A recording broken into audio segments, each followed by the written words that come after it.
Hi guys! For today's video gagawa tayo ng milky makapuno at ito lang ang ating mga ingredients. Yan.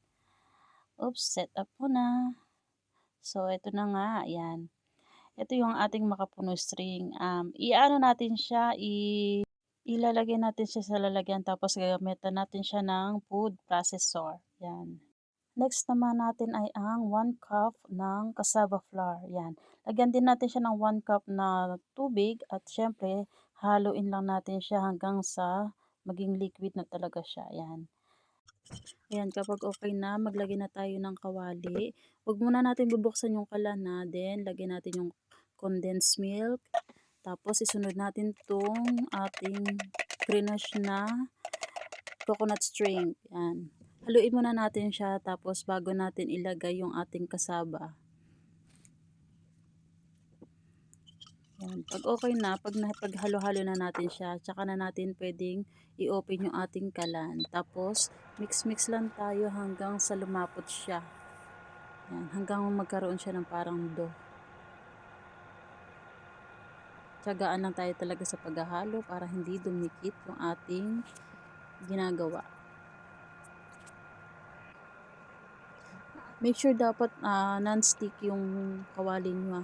Wala kasi akong non-stick na kawali kaya ganito lang ang gamit ko. Yan. Next time bibili ako para mas maganda, 'di ba? Ayan. Nakikita nyo, ayan, sa paghahalo ng mabuti natin yan. Ayan. Maano na siya, oh. Namumuo-muo na siya. Tiyaga-tiyaga lang talaga tayo sa paghahalo natin, mga mare. So ayan, malapit na.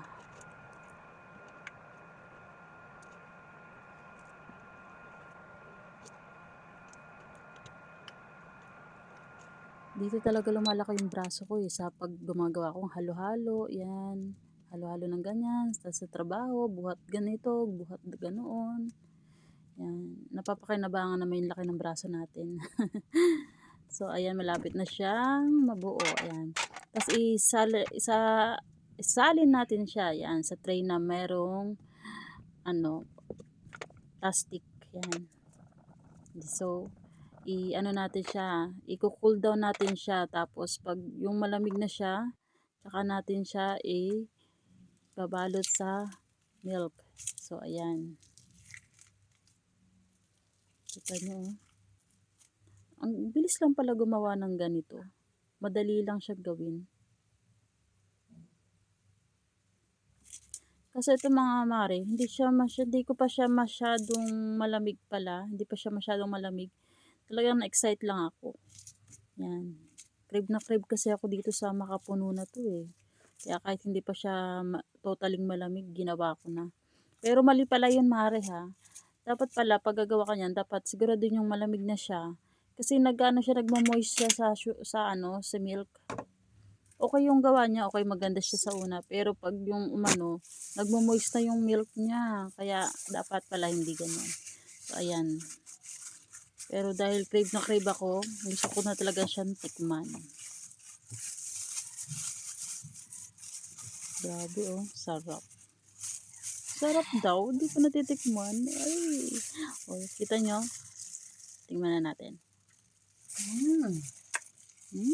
Sarap. Sarap. Tastes good. Tsaka ang lambot niya talagang kainin. Ang sarap talaga.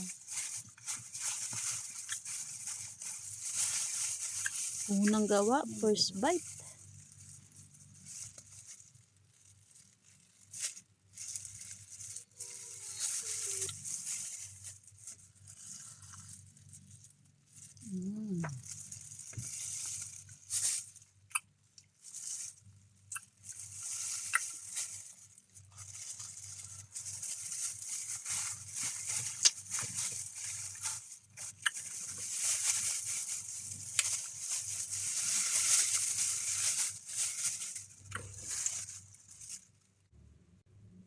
Balik na ulit tayo sa pagbilog ng ating makapuno kasi yung una natin ginawa ay talagang naubos agad natin. O diba? Takam na takam. So ganyan lang siya. Pero dapat talaga palamigin nyo muna. Wag nyo gayahin yung ginawa ko na hindi pa masyado malamig. Yan. Ganyan lang siya, ulit-ulitin mo lang yung ginawa mo.